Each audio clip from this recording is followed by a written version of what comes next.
Kuri, state rank 734 College of Medicine and Sagore Dutta Hospital.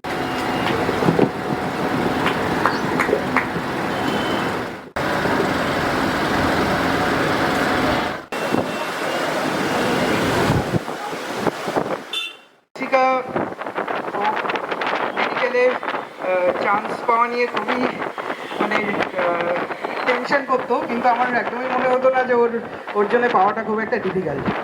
তো তো ওর পড়াশুনোর সিনসিয়ারিটির জন্য খুবই প্রাউডফুল। ওর যেটা টেনশন করতো, আমি টিচার হয়ে তো মনে মনে হাসতাম যে এরকম স্টুডেন্ট টেনশন করছে, তাহলে কারা চান্স পাবে। তো ও মানে নিজেকে সবসময় বেস্ট দেওয়ারই চেষ্টা করেছে। তো we are too much proud. আচ্ছা, আমি জেসিকার সম্পর্কে একটু মায়ের মুখ থেকে জানতে চাই। আর অ্যাকচুয়ালি ওনার গাইডেন্সটাও একটা বিশাল বড় এর সাকসেসের পেছনে কাজ করছে। তো ওনার ওপিনিয়নগুলো জানলে আমাদের ফিউচারে অনেক হেল্প হবে।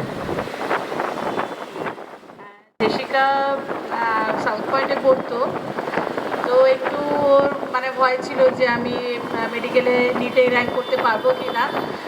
আমরা তো ওকে সবসময় ওর পাশে ছিলাম, কিন্তু দেবাশিস স্যার যেভাবে ওকে সাপোর্ট করেছেন, যেভাবে মানে গাইড করেছেন, প্রত্যেকটা ডাউট ধরে ধরে ক্লিয়ার করা, রিভিশন করানো, এত ভালো স্যার ওকে গাইড করেছেন।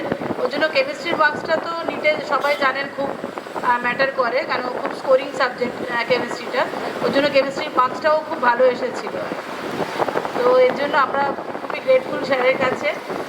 আর এখন মানে ওর ভাই, আমার ছেলেও স্যারের কাছেই পড়ছে, খুব ইন্টারেস্ট নিয়েই পড়ে স্যারের কাছে।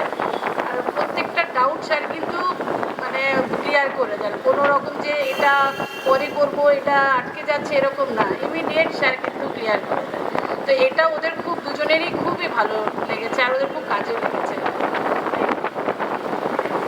হ্যাঁ, দেবারুণ মানে ওর ভাইয়ের কথা বলি, তো ও ন্যাশনাল লেভেল যেসব অলিম্পিয়াডগুলো পরীক্ষা হয় সেগুলোতেও কোয়ালিফাই অলরেডি করে নিয়েছে। তো ফিজিক্সের একটা অলিম্পিয়াডে ও অল ইন্ডিয়াতে স্টেটে ফার্স্ট হয়েছে, আর অল ইন্ডিয়া 9। তো খুবই ব্রিলিয়ান্ট। হয়তো নেক্সট ইয়ার ওর আমরা আশা করছি খুব ভালো আইআইটি পাক। ওকে, আর আবার মানে আমরা ওকেও এই মঞ্চেই দেখতে পাবো। তো এটাই আশা রাখছি। Thank you so much.